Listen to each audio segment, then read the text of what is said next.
that will even be a worse thing to do to our guests. So therefore, this was one of the considerations. Second consideration was that it was an extremely tight timeline. Their completed application form was made available to us on the 8th of October. They wanted to leave on the 8th of October. And I'm saying completed. The documents that they had given earlier, I'll not get into the details, but they were missing some important aspects.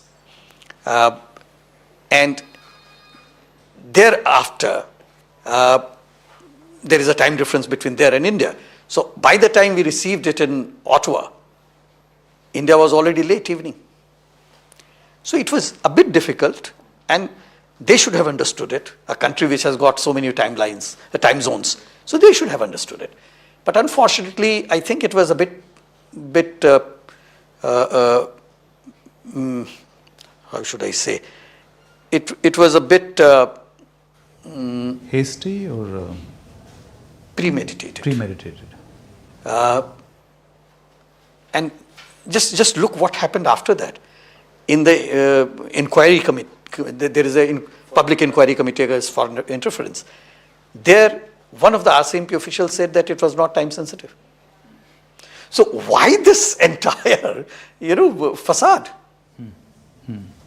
There's one singular aspect of what Ottawa accused India of. I think this was just before your departure, when the RCMP gave a press conference. And they talked about that India has been using the Lawrence Bishnoi gang to conduct targeted attacks in Canada. What do you make of that? How much truth is there in that? Canada has its own gangs. And Goldie Bra is the name that we gave to them. Lawrence Bishnoi is the name that we gave to them. Okay. So it is not that the Canada or the Canadian authorities woke up from their dreams and they said, here is a Lawrence Bishnoi and here is a Goldie Bra. It was the Indian agencies which told them about these two gangsters. Goldie Bra was living in Canada. He was, on our request, he was put on the wanted list. All of a sudden, he disappeared from the wanted list. What do I make out of it? Either he is arrested, then he is no more wanted. Even that is not known to us. And in Canada, Goldie Bra runs just one gang. There are multiple similar gangs in Canada which are not so transnational, but they are pan-Canada. Not only by Indians, there are others as well.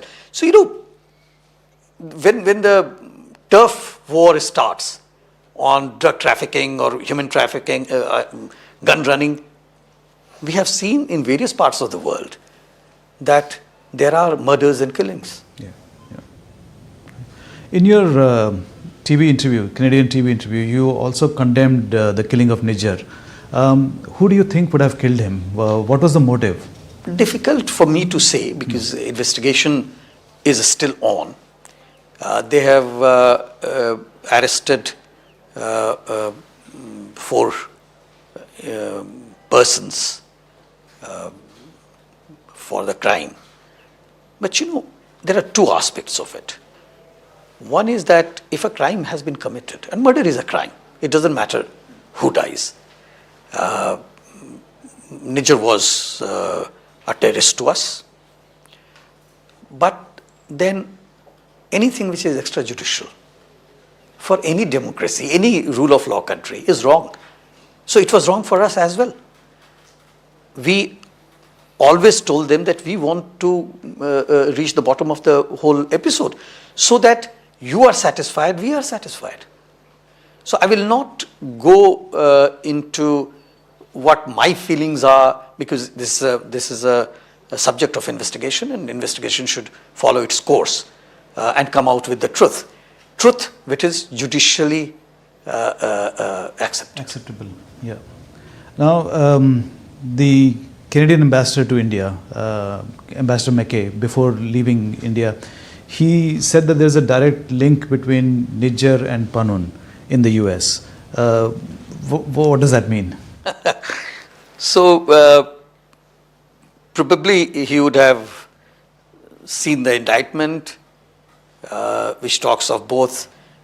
But again, I'll not go into it because my mandate happens to be bilateral relation between India and Canada and nothing to do with India and US. Perfectly fine.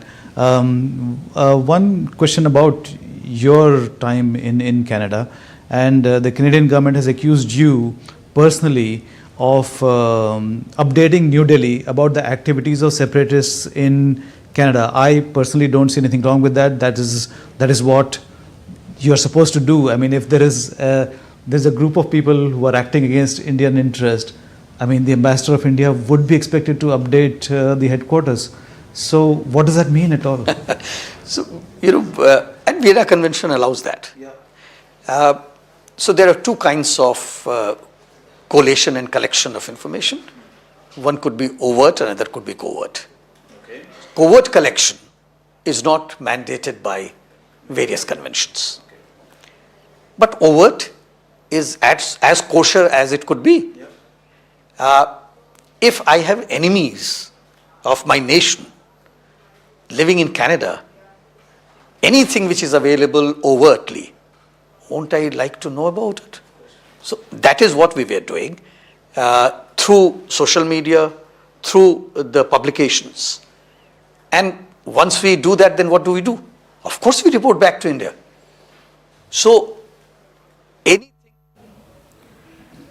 that was the first interview that the Indian envoy to Canada, who was recently recalled, gave to PTI, in which he goes on to categorically say that the legal system in Canada is lenient, which is why so many Khalistani sympathizers, Khalistani gangsters find a way into Canada, find a way to foment trouble in Canada. It's just about 10,000 Sikhs that want to whip up this sentiment of a Khalistan in Canada, and they are the ones that shout the loudest, they are the ones that get attention, and not really the rest of the Sikh community that resides peacefully in Canada is the message that he sends out in this particular interview. He also goes on to say that when he and 5 others in the Indian consulate there were declared as person of interest in the Nijjar case, that came as a shock. In his words, in Sanjay Verma's words, he says this is the worst of the bilateral relations. This is the pits. These are the words, I quote him. As India decodes where ties go with Canada from here on.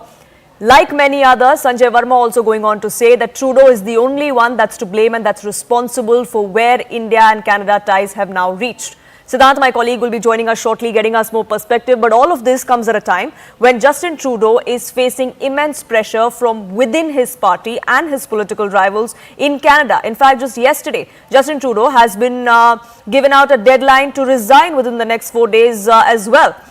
All of this timing is suspect to the kind of decisions and statements that have come to the fore from Justin Trudeau, the Canadian Prime Minister, something that Sanjay Verma also alludes to. This is nothing but him pandering to a certain vote bank, and which is why Justin Trudeau is the only one that needs to share the blame as far as this crisis goes between the two countries. Siddhant, my colleague, now joins us, getting us more perspective. Siddhant, this is perhaps the first interview that we have of the recalled envoy, now that he's back in India. He's categorically said that it is the legal system in Canada that is problematic, which is why so many Khalistani sympathizers and gangsters find refuge there. Not only find refuge, but even thrive in Canada. Yes, Poonam, this is for the second time he is speaking to any network, and in fact, his last interview was to the Canadian network. And in that interview, he was to the point, and he perhaps was telling that where is the evidence, and if I am an accused, the investigators need to share evidence with me so that I can come prepared. So that interview was to the point. This particular interview, since he's back to his country and he is speaking to Indian media, and perhaps his interview had more an emotional pitch, more an emotional approach. And in fact, he has used the words like betrayal and came like a shock. And that is perhaps how he felt when he got to know that such activities are happening against him by the government, which is a host government of the High Commission. So, he made a series of points in this interview. In fact, he said that declaring me a person of interest by Canada came as a shock, a kind of a backstabbing. A backstabbing word has been used by him. Did not betray emotion, not even a wrinkle of worry on face.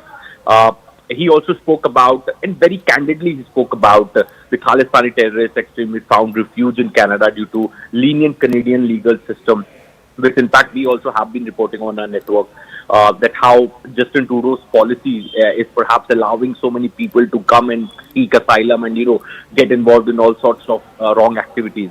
Now, Indian envoy also said that hardliners Khalistanis in Canada do human trafficking, gun running, collecting money through gurudwaras for nefarious businesses. In fact, in our reportage also, Poonam, we have highlighted it multiple times, and the same has been reiterated by Sanjay Verma, that how these groups are, sort of money bags, and gurudwaras are money bags. There are few gurudwaras being run by Khalistani groups that have become a money bag for such Right. groups. Khalistanis intimidate other Sikhs by threatening to target daughters' families. So, if a person from the Sikh community living there not supporting their ideology, then that particular family gets targeted. They get threatened. And Mr. Verma was very clear that Nijjar was a terrorist for us, but anything extrajudicial wrong in democracy, truth must come out. And perhaps Indian High Commissioner Absolutely. is not now for justice. Sanjay for Verma there making it very, very Okay. clear what India's stance is, how he was treated, and the one person responsible for this entire mess is Justin Trudeau and nobody else. Joining us on this broadcast, Ashok Sajjanhar, former diplomat, Swasti Rao, foreign policy expert. Ashok Sajjanhar, let me begin by asking you, in clearest of terms, the recalled envoy going on to say, this is the pits, this is the worst possible approach to bilateral relations, and the one person responsible for it is Justin Trudeau. But it's not the ties that bind us to Justin Trudeau, it binds us to the country. If Trudeau is out, which he possibly will be in the next few days or definitely perhaps by next year, will we see these ties get any better? Yeah, I would think so. Poonam, thank you very much for having me. Yes, I would think so, because I think what Sanjay Verma also brought out very clearly is that, the Canadian people otherwise are very warm, very hospitable, very pleasant, and, and I think that is the experience of all of us who have come in contact with the Canadian people. I have had in my career occasion to work with a large number of Canadian diplomats, and I find them extremely, nice, pleasant to work with. So here it is basically an individual and the people surrounding him, his dispensation, his coterie, foreign minister, and even as far as RCMP is concerned, whatever they might say that it is an independent organization, but they are also colored by the hues, by the thinking, by the ideas, ideology of the ruling dispensation. So I think it is basically that those set of people, and also the rationale for that, what Sanjay Verma mentioned, is domestic politics. Basically to reach out to this vote bank, and there is nothing beyond, nothing sinister. So I think it really for leader of the country on to keep the relationship with such a big country, largest democracy, such a huge country, hostage to this domestic politics is personal security, personal power. I think that sounds appears very unbecoming, and that he can sacrifice the interest of the country for his own interest in that, and continue to do so. And where has it gotten him? It's not like he has any favor even within his party. Yeah, not within his party, not with the National Democratic Party that was supporting him earlier. And, the question that you asked, Poonam, was very right. Where does it go from there? I think we will, Canada is very likely to have a new government next year. Before October 2025, the elections are to be held. But, I think we'll really have to wait and see as far as the Conservatives are concerned. When before Trudeau, it was Stephen Harper, and our relations with Stephen Harper and his government were very good. You might recall that Prime Minister Modi had visited Canada.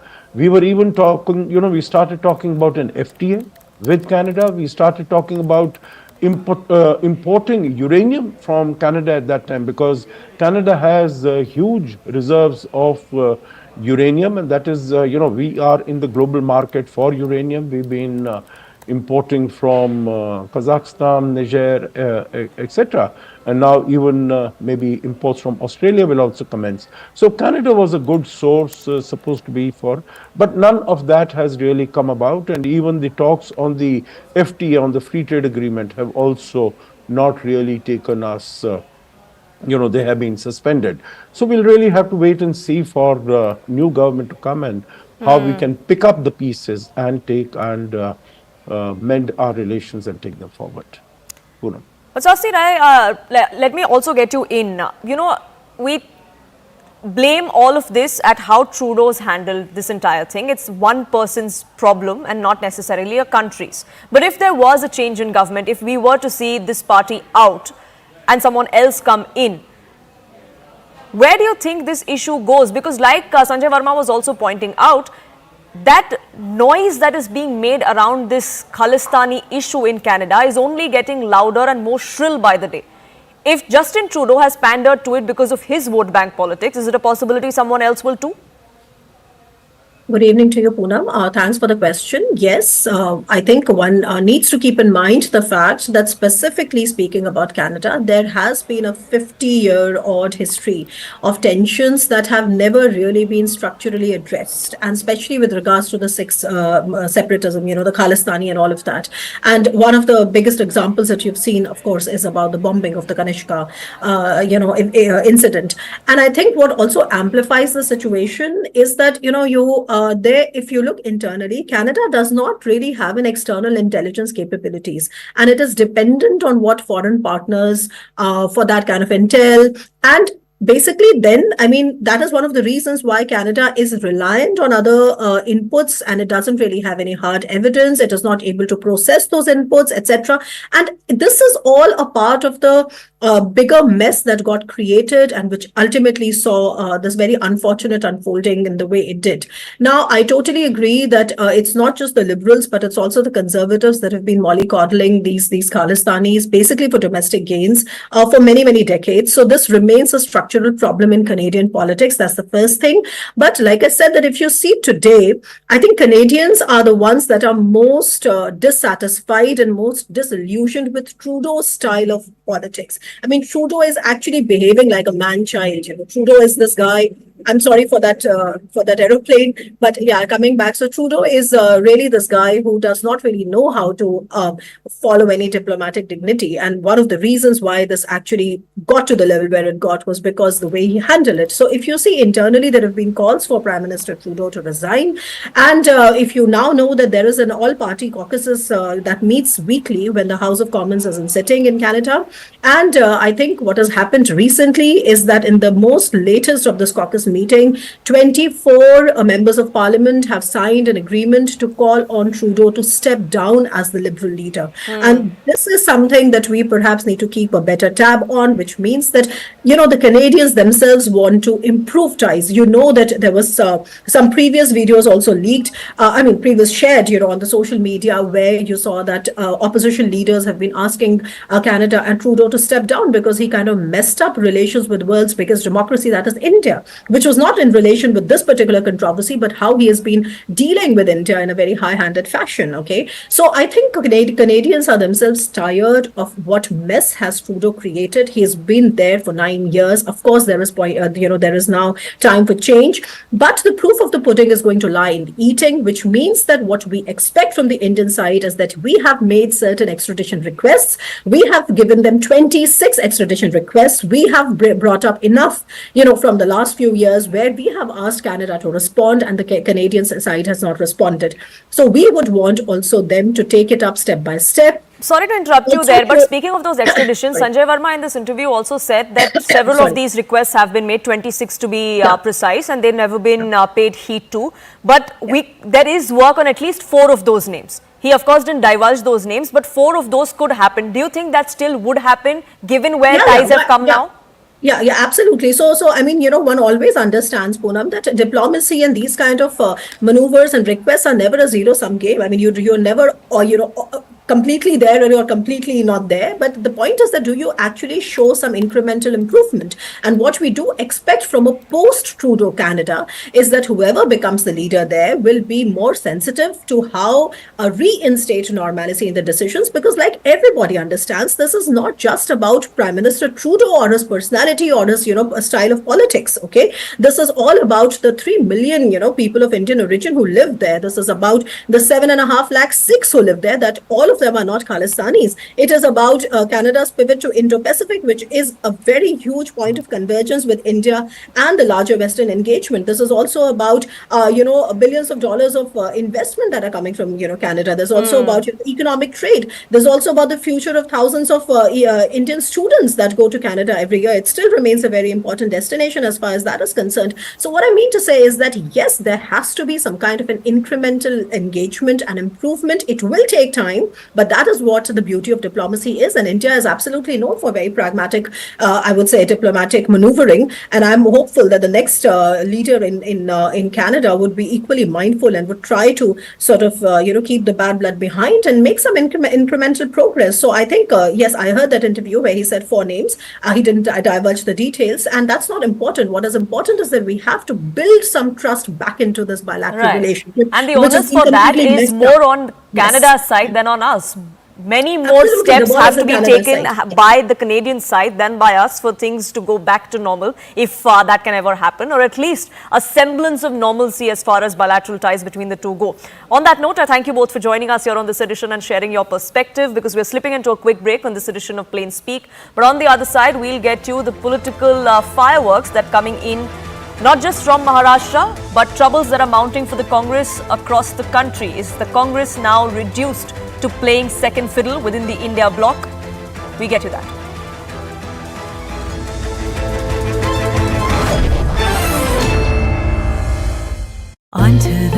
Prime Minister Narendra Modi met with Xi Jinping, the President of the People's Republic of China, on the sidelines of the 16th BRICS Summit at Kazan on 23rd October. This is the first bilateral meeting between the two leaders in the last 5 years.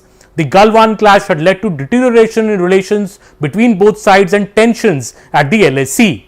This comes after India and China declared disengagement at all friction points at the LAC 2 days ago. But how was this achieved?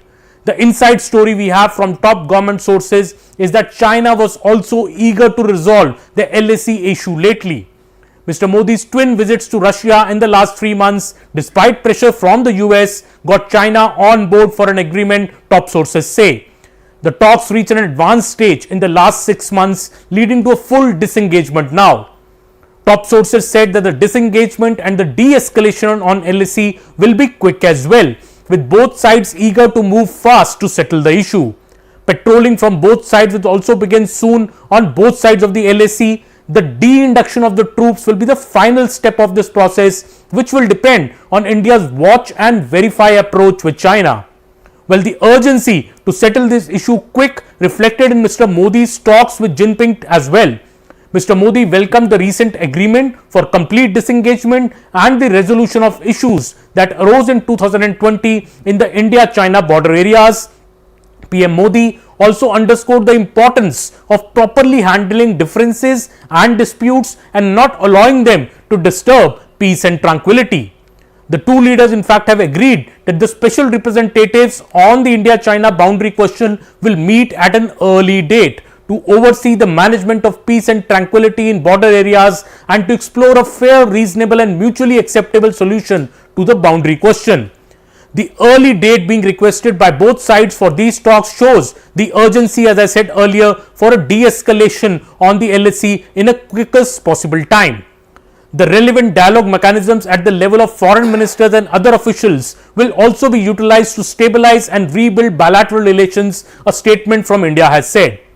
The two leaders in fact affirmed that a stable, predictable and amicable bilateral relation between India and China as the two neighbors and the two largest nations on earth will have a positive impact on regional as well as global peace and prosperity. It will also contribute to a multipolar Asia and a multipolar world, the statement by India has significantly said. The two leaders have also underlined the need to progress bilateral relations from a strategic and a long-term perspective, enhancing strategic communication and explore cooperation to address developmental challenges. 31 rounds of diplomatic meetings and 21 rounds of military talks over 4 years, and 2 crucial meetings that Foreign Minister S. Jaishankar and China's Foreign Minister Wang Yi in July has paved the way for India and China to achieve this agreement over disengagement at the LAC. There were 7 points of conflict on the LAC since the Galwan clash in 2020, 5 of which had seen disengagement, but the troops from both sides had remained in an eyeball-to-eyeball conflict in Depsang Plains and Demchok. Both sides have now disengaged on the remaining 2 points too. Prime Minister Narendra Modi met with Xi Jinping, the President of the People's Republic of China, on the sidelines of the 16th BRICS Summit at Kazan on 23rd October. This is the first bilateral meeting between the two leaders in the last 5 years. The Galwan clash had led to deterioration in relations between both sides and tensions at the LAC. This comes after India and China declared disengagement at all friction points at the LAC 2 days ago. But how was this achieved? The inside story we have from top government sources is that China was also eager to resolve the LAC issue lately. Mr. Modi's twin visits to Russia in the last 3 months, despite pressure from the US, got China on board for an agreement, top sources say. The talks reached an advanced stage in the last 6 months, leading to a full disengagement now. Top sources said that the disengagement and the de-escalation on LAC will be quick as well, with both sides eager to move fast to settle the issue. Patrolling from both sides will also begin soon on both sides of the LAC. The de-induction of the troops will be the final step of this process, which will depend on India's watch and verify approach with China. Well, the urgency to settle this issue quick reflected in Mr. Modi's talks with Jinping as well.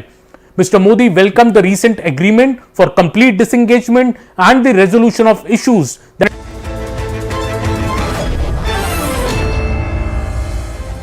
Thank you for staying with us. You're watching Plain Speak with me, Poonam Burde. And is the Congress in a downward spiral electorally speaking? Because it looks like after their Haryana rout, it's only downwards for the Congress party, at least within the India alliance, within the India bloc, because allies now want a larger share.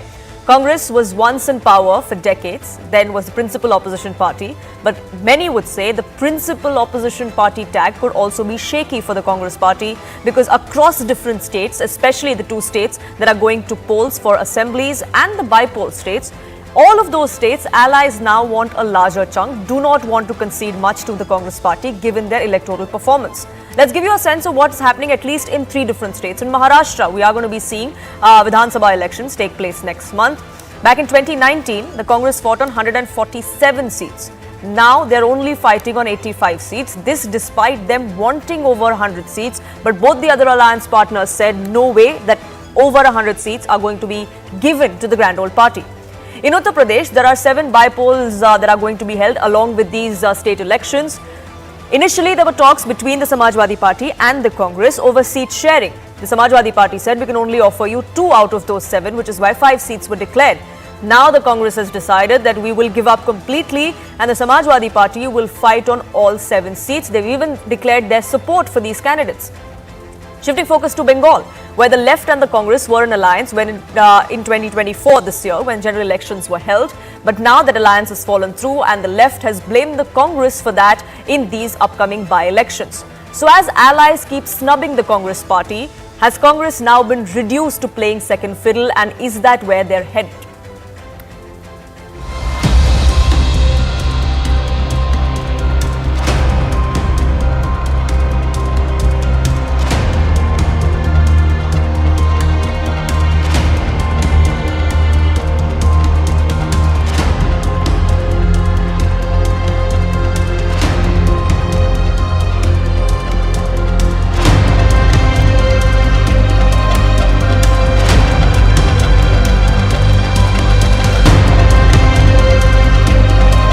सारी चीज़ें लोगों को याद है और लोग इसलिए वर्ली में तो उनके दिल का वो एक हीरा है वो कि उसके लिए सभी लोग एक उत्साहपूर्ण वातावरण में खड़े रहेंगे और उसको चुन करेंगे। महाराष्ट्र में सत्ता परिवर्तन करना है तो इसमें सीट शेयर कितना किसने लड़ा ये मायना नहीं रखता, मायना ये रखता कि कौन जीतेगा।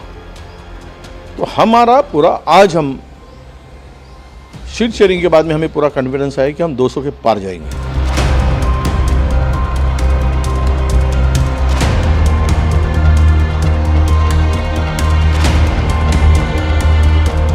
उत्तर प्रदेश में कांग्रेस पार्टी अपने उम्मीदवार नहीं उतारेगी।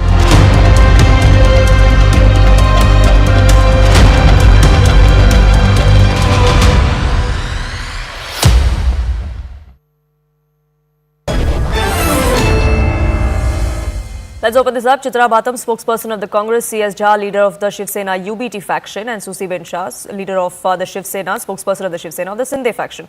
Let me begin by asking the Congress's representative. Ms. Bhatam, from Maharashtra to Jharkhand to Uttar Pradesh, has the Congress given up on even fighting? Because that's what many are saying, that now you have to make peace with the fact that your alliance partners want a bigger share because they have no confidence in your electoral performance anymore.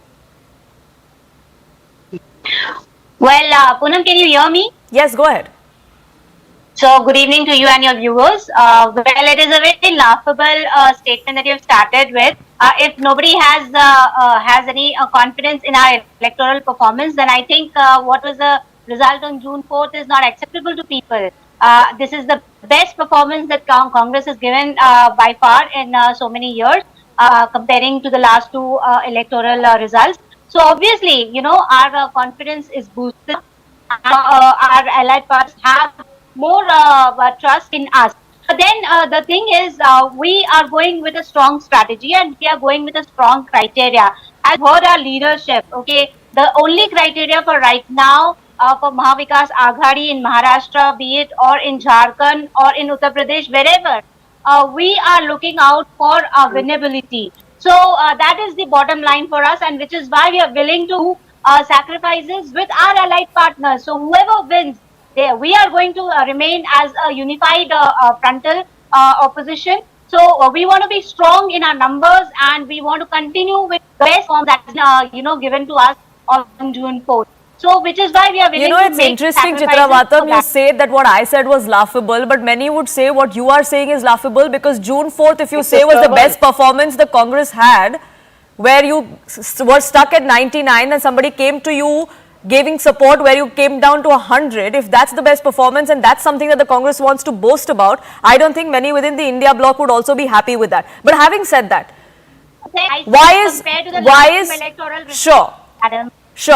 why is the Congress then not contesting on any bypoll seat in Uttar Pradesh? That is what I'm saying. We have done our internal assessment, and based on that, I think the leadership has decided that it is best to contest as an India bloc, and which is why we are doing we are giving our candidates to the Samajwadi Party. And we are hopeful that the India You're not bloc giving your candidates to the Samajwadi Party. The Congress is not fighting in Uttar Pradesh, is what your spokesperson came out and said, that all 7 of those candidates are going to be Samajwadi Party candidates. They have no grounds in UP. They have lost ground. We've already... Chitra Bhatam, go ahead. Can I speak? Yes, please go ahead. Yeah, what I'm saying is our secretary for Uttar Pradesh, Avina Pandya, declared that all the seats will be contested on the Samajwadi Party symbol, but we are going in the elections as a unified India bloc. Sure. So it's a unified front, C.S. Jha, as far as Maharashtra is concerned. The Congress wanted over 100 seats minimum. The Uddhav Sena was very categorical right from the start that that is a no-go. So finally, all 3 partners have gotten 85.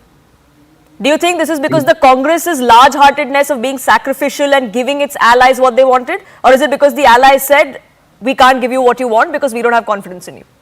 See, in Maharashtra, what has happened, that there are other allies partners who are required to given the seat. And that too, we have given, we have left the seat for other parties like AAP and other regional parties who are fighting in the Maharashtra Assembly elections, and we have decided to share our seats equally, and there is no question of a small brother or big brother in Maharashtra, because the elections are going to be held, and we want that in any circumstances this government should go away, the running government, and we have decided to fight the elections equally.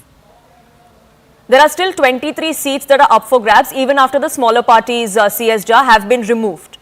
If the Congress wants the maximum share of those 23 seats, is the Uddhav Sena ready to give that to them?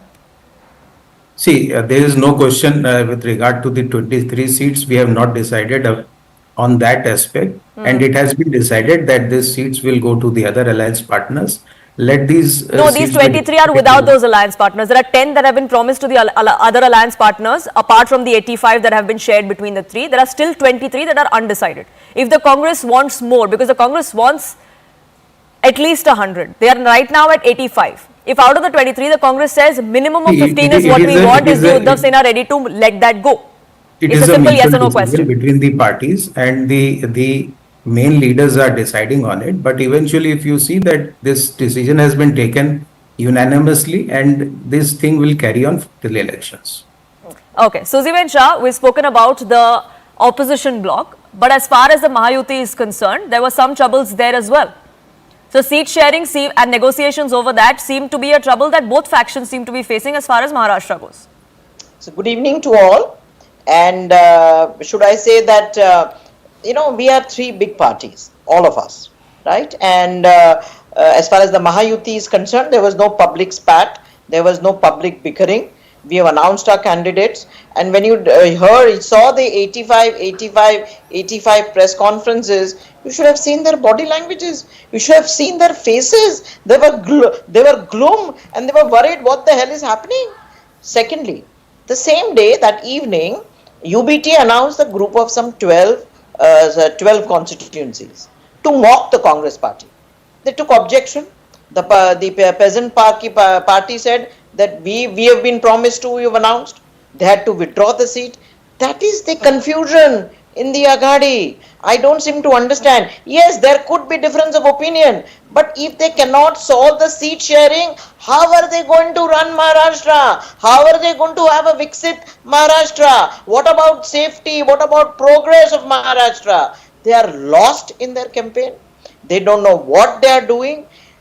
The UBT and the Congress are at loggerheads because there is no alliance. There is no meeting of the minds. They are not the natural alliance. They must have forgotten that Balasaheb Thackeray, Vandaniya Shiv Sena Pramukh Balasaheb Thackeray has said, as far as the NCP is concerned, they are a bunch of scoundrels. As far as Congress is concerned, they are a bunch of inuks. And he also said that the day I have to align with the Congress party, I'll shut my shop. Remember that as well. So therefore, when there is no meeting of the minds, how can there be an Aghadi? It is a falsification. It cannot go on, and you will see the differences of only 28 seats. Let us not forget, I think even 27. The difference is only of 27 seats in the Lok Sabha. Lok Sabha, there was only 27 seats, the difference between the winning margin in the Vidhan Sabhas. 27 seats we have more than covered in the 2.5 years by the progress on infrastructure, safety, security.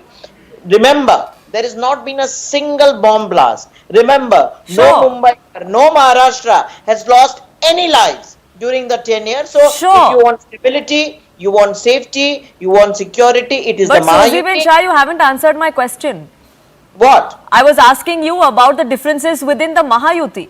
Because there are at least 4 candidates, and you said there were no public spats, but there are at least 4 candidates that the BJP has announced that the Shinde Sena has taken objection to very publicly. I understand.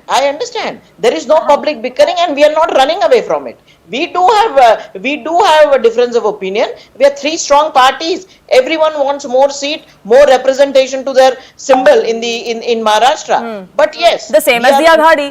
Then why is it an issue for the Aghadi but not for the Mahayuti? Why is the Mahayuti more sorted then? I mean, difference of opinions can happen everywhere. As far as we are one of the oldest alliances with the BJP. Let us not forget. that. The meeting of the mind is very important. Just because the Sharad Pawarji pulled the strings and put a knock on their knuckle that announced the seat is going against us, they came up with 85. Which are those 85 seats? No one knows. How is getting smaller parties? SP has already announced their candidature for Dhule, for Malegaon, which the Congress was claiming. So therefore, Poonam, it is a complete chaos. It's a complete breakdown of discussions and dialogues, and you will see that Mahayuti, and we are firmly on the saddle under the leadership of our CM Shri Eknath Raoji Shinde will romp home, and once again he will be the CM of Maharashtra. Chitra Bhatam, the allegation against the Aghadi is that because there's so much public bickering and so many advances that are made publicly, all of which can be done privately, it seems like there is no confidence within the bloc, within the alliance partners against each other. And that kind of optics doesn't fare well. Chitra Bhatam. Yeah, so Poonam, it's a very, again, so shamelessly, the Shiv Sena Eknath Shinde faction spokesperson over here is putting out that. Watch it. Yeah, let's not take personal pot shots. No, you also watch it before you Chitra and Suziben, let's not please take personal pot shots at anyone. Yes. Let's get to the point, please. I don't have a lot of time on this debate. Suziben Shah and Chitra Bhatam, I request both of you, let's keep this civil, please. What I'm saying, go ahead, Chitra. I was keeping it very civil, and she's the one who is instigating it. Okay, so this is the phase of Eknath Shinde faction. Okay, now coming to the point, if they are so confident about going into polls, which Shri Eknath Shinde's face, why are they contesting only on 45? Why have they declared only 45 seats, which is less than half the number of seats the BJP has already declared. They want to repeat their own people, whom the people of Maharashtra have rejected time and again, and they are claiming that they don't have any convincing. So you spoke about over here in Maharashtra, definitely there is about women's security. There is a Maha corruption issues that are going on. Every day you are gifting acres and acres of land to Modani in Mumbai. So definitely there are a lot of issues, and for us, the issues of the people are a priority. These matters of the share is just going to last only for 2-3 more days, and later, as I said, we are a united, strong bloc, and we are going to win the respective elections, and we are going to pay back and hit them hard. Suzy Becha, 30 seconds for rebuttal before I get into Mr. Jha as well. You see, I asked a simple question on the progress of Maharashtra. What they want to do is scrap everything, delete the metro project, delete the coastal road, delete the Atal Setu. Their only agenda is delay. As far as this Modani that he said, it was Uddhav Thackeray who floated the tender. As far as Dharavi is concerned, the Dharavi is ongoing. We are going. Okay, Chitra, let her finish, please. It are the same. Okay, Chitra, let her finish, please. You are completely misleading. It are the same. They are the same conditions. 350 square feet was promised. It is a lie that you said that no premium is paid. 4,200 premium was paid. Every person staying in Dharavi will get a home. That is the point. If you object to it, what is your alternate plan? You are not coming up with alternate plan, wasting time on scrapping, delaying, cancelling, threatening the bureaucrats. Talk about progress of Maharashtra. Talk about your... And speaking of that progress of Maharashtra, Chitra and Suziben, hold on please. Let me get in CS Jha as well. CS Jha, these projects and what needs to be done with them, even on that, the three partners within the opposition bloc, which is the Aghadi, don't seem to be on the same page. See, we are always on the same page. We have objected to the Dharavi project, and this Dharavi project has been handed over to Adani Group.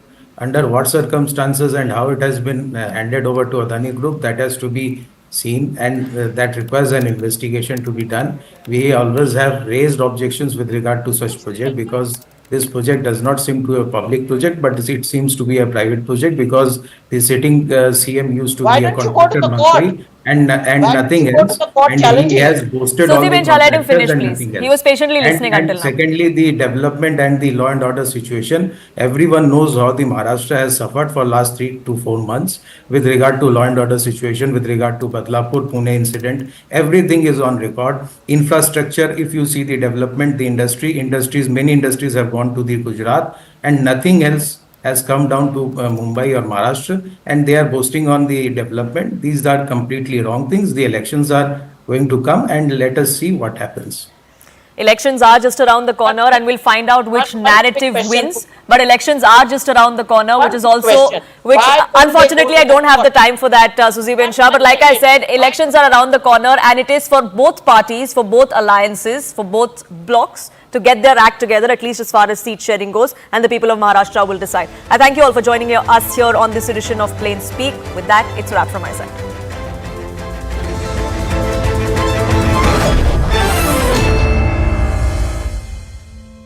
Co-powered by Prime Minister Narendra Modi met with Xi Jinping, the President of the People's Republic of China, on the sidelines of the 16th BRICS Summit at Kazan on 23rd October. This is the first bilateral meeting between the two leaders in the last 5 years.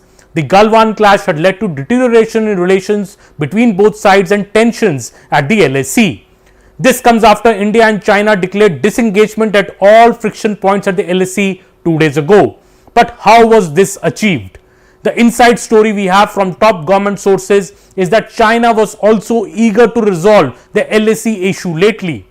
Mr. Modi's twin visits to Russia in the last 3 months, despite pressure from the US, got China on board for an agreement, top sources say. The talks reached an advanced stage in the last 6 months, leading to a full disengagement now. Top sources said that the disengagement and the de-escalation on LAC will be quick as well, with both sides eager to move fast to settle the issue. Patrolling from both sides will also begin soon on both sides of the LAC. The de-induction of the troops will be the final step of this process, which will depend on India's watch and verify approach with China. Well, the urgency to settle this issue quick reflected in Mr. Modi's talks with Jinping as well. Mr. Modi welcomed the recent agreement for complete disengagement and the resolution of issues that arose in 2020 in the India-China border areas. PM Modi also underscored the importance of properly handling differences and disputes and not allowing them to disturb peace and tranquility. The two leaders in fact have agreed that the special representatives on the India-China boundary question will meet at an early date to oversee the management of peace and tranquility in border areas and to explore a fair, reasonable and mutually acceptable solution to the boundary question. The early date being requested by both sides for these talks shows the urgency, as I said earlier, for a de-escalation on the LAC in a quickest possible time. The relevant dialogue mechanisms at the level of foreign ministers and other officials will also be utilized to stabilize and rebuild bilateral relations, a statement from India has said. The two leaders in fact affirmed that a stable, predictable and amicable bilateral relations between India and China as the two neighbors and the two largest nations on earth will have a positive impact on regional as well as global peace and prosperity. It will also contribute to a multipolar Asia and a multipolar world, the statement by India has significantly said. The two leaders have also underlined the need to progress bilateral relations from a strategic and a long-term perspective, enhancing strategic communication and explore cooperation to address developmental challenges. 31 rounds of diplomatic meetings and 21 rounds of military talks over 4 years and two crucial meetings that Foreign Minister S. Jaishankar and China's Foreign Minister Wang Yi in July has paved the way for India and China to achieve this agreement over disengagement at the LAC. There were 7 points of conflict on the LAC since the Galwan clash in 2020, 5 of which had seen disengagement, but the troops from both sides had remained in an eyeball-to-eyeball conflict in Depsang Plains and Demchok. Both sides have now disengaged on the remaining 2 points too. Prime Minister Narendra Modi met with Xi Jinping, the President of the People's Republic of China, on the sidelines of the 16th BRICS Summit at Kazan on 23rd October. This is the first bilateral meeting between the two leaders in the last 5 years. The Galwan clash had led to deterioration in relations between both sides and tensions at the LAC. This comes after India and China declared disengagement at all friction points at the LAC 2 days ago. But how was this achieved? The inside story we have from top government sources is that China was also eager to resolve the LAC issue lately.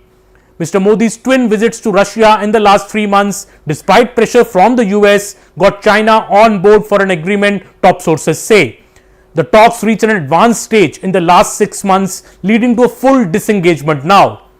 Top sources said that the disengagement and the de-escalation on LAC will be quick as well, with both sides eager to move fast to settle the issue. Patrolling from both sides will also begin soon on both sides of the LAC. The de-induction of the troops will be the final step of this process, which will depend on India's watch and verify approach with China. Well, the urgency to settle this issue quick reflected in Mr. Modi's talks with Jinping as well. Mr. Modi welcomed the recent agreement for complete disengagement and the resolution of issues that arose in 2020 in the India-China border areas. PM Modi also underscored the importance of properly handling differences and disputes and not allowing them to disturb peace and tranquility. The two leaders in fact have agreed that the special representatives on the India-China boundary question will meet at an early date to oversee the management of peace and tranquility in border areas and to explore a fair, reasonable and mutually acceptable solution to the boundary question. The early date being requested by both sides for these talks show